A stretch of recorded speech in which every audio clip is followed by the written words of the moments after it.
look, sometimes things don't work out. Sometimes you build an engine and you have a problem.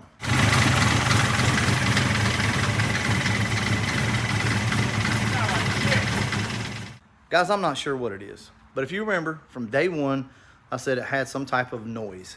To me, it sounds like lifters. So, as you all know, we replaced the lifters, we replaced the cam. You guys don't know it, but I even went to longer push rods, checked the valve train geometry, everything was great. Changed the timing chain, even did this, Terminator X, because we weren't sure if the distributor was going bad, and that was the noise we were hearing. I know, it sounds crazy, right? You think, well, I mean, you guys don't know what you're doing? You know, you can't diagnose this problem? No, we can't. You know what? Type away down in the comment section and let us know what you think the problem may be. Let's get to it.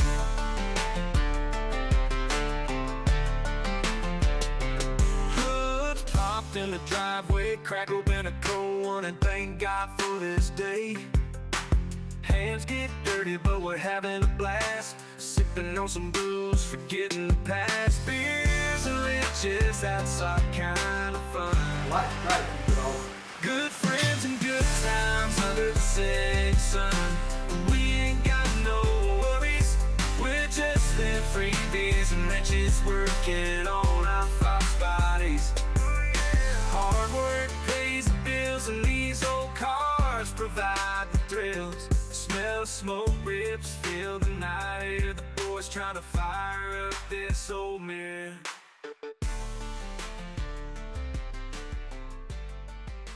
We got the engine out of the car and we're just kind of going over everything. I don't see any problems at the moment. Either way though, let's go ahead and pull this thing apart and see what we can find, because right now I'm not seeing anything.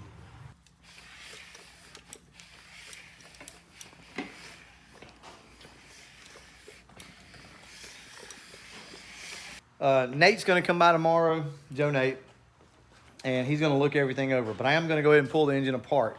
So if we need to, we can take it up to the machine shop and do whatever we need to do. All right, I'll catch back up with you guys tomorrow. John's gonna come over, Joe Nate's gonna come over, and we will look this thing over. That much, then you'd have to have an offset rock arm to get this section back over the hill. Can you also look at your sweeps? All right, now the sweeps, the way it's going to work is, like right now, that's way off. You want it to start almost in the center of your valve. You want it to go through the process. It'll rise either forward or backward, but when it gets to wide open, it'll be back in the center of the valve. Okay. I told you that we had some ticking noises, or actually it sounded like piston slap to me. And as you can see earlier, I didn't take a lot of video because it was raining really bad, but I had Ron come over from Southern Performance Machine Shop. He lives in my area, so he stopped by, looked at everything, and here's what he found out. Y'all, I messed up here. I'm just gonna be straight up with you. I'm not an engine builder. Sorry, we're having some major audio problems lately. I don't know what's going on. So let me pick up from here with this. So Ron came by, looked everything over, and he had a quick fix for it. But first, I want to talk about something that I did wrong. Your rods need to go in a certain way. You have a small chamfer and a large chamfer. I installed some of the rods backwards. Here's why I think this happened. None of my stuff was stamped or marked, numbered, whenever I got this kit. So when I sent everything to the machine shop, it all came back in a box. Essentially, nothing was numbered. Everything was within a few grams of each other. So really, the pistons could go anywhere. You have to keep the chamfer a certain way on your rod, and you have to keep the arrow to the front of the engine. And that's because of the offset on the wrist pin and the piston. Well, I had some of the pistons turned backwards, and I had some of the rods in backwards with the chamfer one way. So it was not flat to flat on the rods. It would be flat to chamfer. Anyway, y'all, I dropped the ball.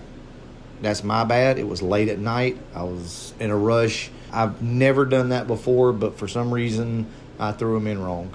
Probably got some piston slap out of it, and who knows what else. So let's get back to what Ron saw whenever he first got there to the shop. So he wanted to see the lifters.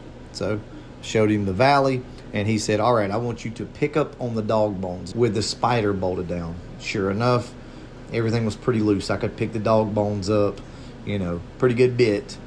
And he was like, okay, here's what I want you to do. I want you to take your spider out and bend the tabs down so that it has more tension. I never really thought about doing that, but he said, you've somehow or another lost tension. And I think what it is either something got put on that spider and it collapsed some of them, or either the dart block maybe is a little different and it didn't have enough pressure on the dog bone. So essentially what was happening where the dog bones were kind of floating around in there making a bunch of noise, and it got worse when we put the bigger cam in it because it's moving more.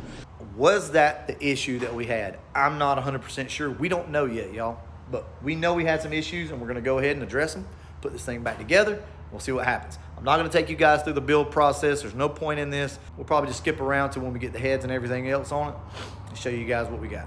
Hopefully it works. Cross your fingers. We put in transmission. Hold on, tell me again. We put in transmission. We put in the transmission. So I forgot the video. So, all right, let me get you guys up to speed here. Ron came by from the machine shop, Southern Performance, and he looked everything over, said everything looked good, clean bill of health. Also, Joe Nate came by, looked at everything, said, hey, all looks good. We did find that problem with the spider. I think I talked about it for you guys. So now all we're doing is just putting everything back together. That's it. So I'm going to skip to when we try to start the car up, which will probably be in about an hour. Yeah, be a man. All right, y'all. This will be our first attempt at a startup. We just got everything roughly wired in, obviously with the Terminator X. Cross your fingers. We don't know where the timing is. Nothing about it. So.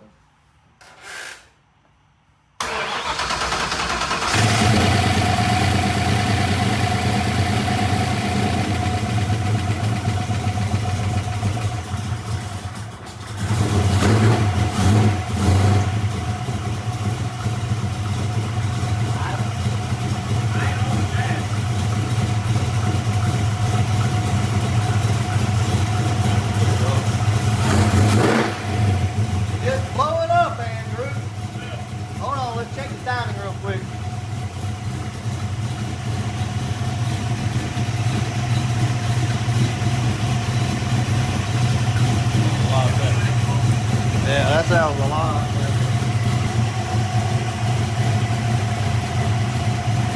Ah, man, we good, boy. That's dead on 20. Dead on. Dead on. Dead on 20. We got a rat's nest at this point. We're probably just going to go ahead and pull the Terminator X off of it. Car's running fine. And drill a hole over here and try to get the Terminator X in the car kind of permanently. Yeah, but looks great. I don't think we're gonna have an issue. The timing looks good, but we'll adjust the timing like precisely later. But we are good. Huh? Just get a hammer and knock a hole. Yeah. Let me give you a little update on the 65. So we did get this thing running. Did get the Terminator X in. Looks pretty good. Now this is not permanent. This is just a temporary setup here, but I'll show you guys kind of what we got. Terminator X is down here, as you can see. In the glove box, we have our CAN bus that comes through, so we can just unplug it and plug whatever we need to in there. Now that we've got everything fixed,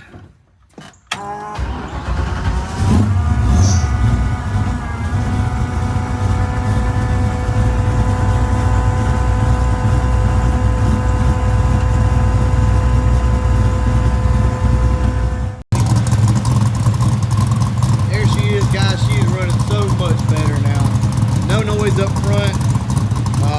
We've got this thing kind of tuned with the timing to where it's kind of boxed in, where it stays where I want it to. Just check it out.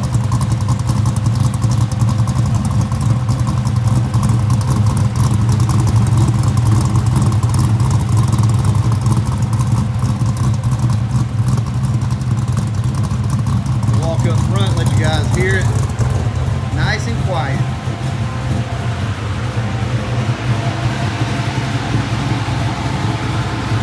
All right, so I will do a Terminator X kind of like, not really walkthrough, but we'll talk about installing Terminator X in the 65. Guys, these things are pretty easy, not gonna lie to you. The worst part is hiding all the wires and everything like that, trying to figure out where you're gonna put it. But outside of that, it's pretty straightforward. There's only like 6 wires you have to hook up to make it work on a carbureted car. What, you got something you want to say? We're going to head to the lake this weekend, kind of chill out, hang out, and everything is on hold. One thing I want to leave you guys with, something that was important to me was to get this car running. I wanted to get this car running before we went to the lake and tried to chill out and relax. Because I don't know if you're like me, I can't go somewhere and try to chill out if I've got something like this hanging over my head. So we did get it done. It works great. It runs wonderful. I'm super excited. Now we can go enjoy the lake. We're going to take the camper and a jet ski. I think Andrew's going to bring his, and we're just going to enjoy life, y'all. Here's what I want to say. Go ahead and knock the damn big things out. Just get them done if you can. I know not everybody has the ability. Everybody's not as smart as Andrew. Yeah, that's true. But It's a hard knock life. yeah, if you got the ability, go ahead and get it done, because I promise you, you'll feel better about it. All right, I'm going to wrap this video up. And as always, thanks for watching. What? Go ahead and finish it out. Close it. And as always, thanks for watching.